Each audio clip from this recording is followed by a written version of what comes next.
Lundi dernier, le joueur professionnel de Hearthstone, Blitzchung, a été interdit de compétition par Blizzard. Sa première place et son grand prix de Grandmaster lui ont même été retirés. Sa faute? Après avoir remporté le tournoi, lors des classiques interviews post-match, il a proclamé « Libérer Hong Kong, la révolution de notre époque ». Un slogan qui se réfère directement aux manifestations qui ont lieu en ce moment à Hong Kong, et à la situation particulièrement tendue entre les manifestants pro-démocratie et le Parti communiste chinois. Et cette sanction a rapidement fait polémique avec des joueurs du monde entier qui ont montré leur soutien à Blitzchung, mais qui surtout ont décrié la prise de position de Blizzard. Le youtubeur et streamer Brian Kibler a publié sur son blog un post pour expliquer pourquoi il allait arrêter de caster la BlizzCon. Il souligne que la sanction à l'encontre du joueur est particulièrement sévère et dure. Certainement autant pour faire un exemple que pour apaiser certaines tensions, sachant que Tencent détient 5% de Blizzard et que le marché mobile en Chine est particulièrement lucratif.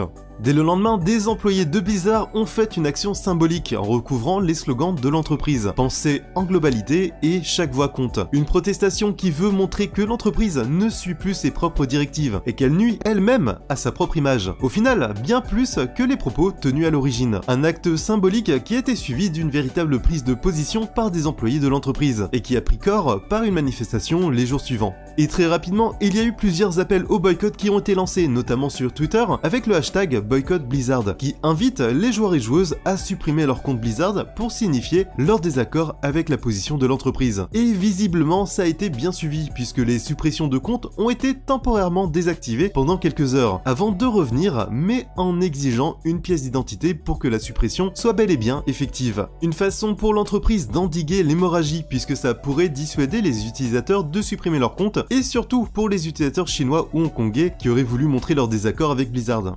Sur Reddit, un autre appel a été lancé, une action coup de poing contre l'entreprise, en utilisant le droit européen comme arme, puisque des utilisateurs ont appelé à faire des demandes d'informations personnelles grâce au RGPD. L'idée n'est pas tant que chacun ait accès à ces données, mais de faire tout simplement perdre de l'argent à l'entreprise, en paralysant les services dédiés avec une masse conséquente de demandes à traiter.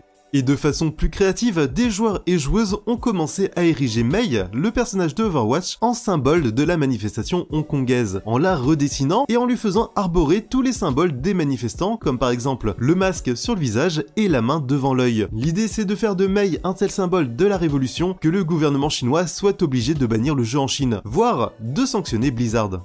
Une stratégie étonnante mais qui pourrait bien fonctionner puisqu'il y a eu un précédent avec Winnie l'ourson qui avait été utilisé par des opposants au président chinois Xi Jinping, qui le comparait au petit ourson rondouillard et bené dès 2013, avec cette image du président chinois aux côtés de Barack Obama, et en 2015, une autre image de Winnie l'ourson dans une petite voiture avait secoué le gouvernement puisque ça a été l'image la plus censurée de cette année-là. Le gouvernement chinois voyant la comparaison comme un effort pour saper la dignité de la fonction présidentielle et de Xi Jinping lui-même. D'ailleurs, la chaîne HBO avait été bannie de Chine après un sketch de John Oliver qui se moquait de la sensibilité du président chinois d'être comparé à Winnie l'ourson. Et le sujet est tellement sensible qu'en 2018, le film Jean-Christophe et Winnie n'avait évidemment pas fait partie des quelques films étrangers autorisés sur le territoire chinois.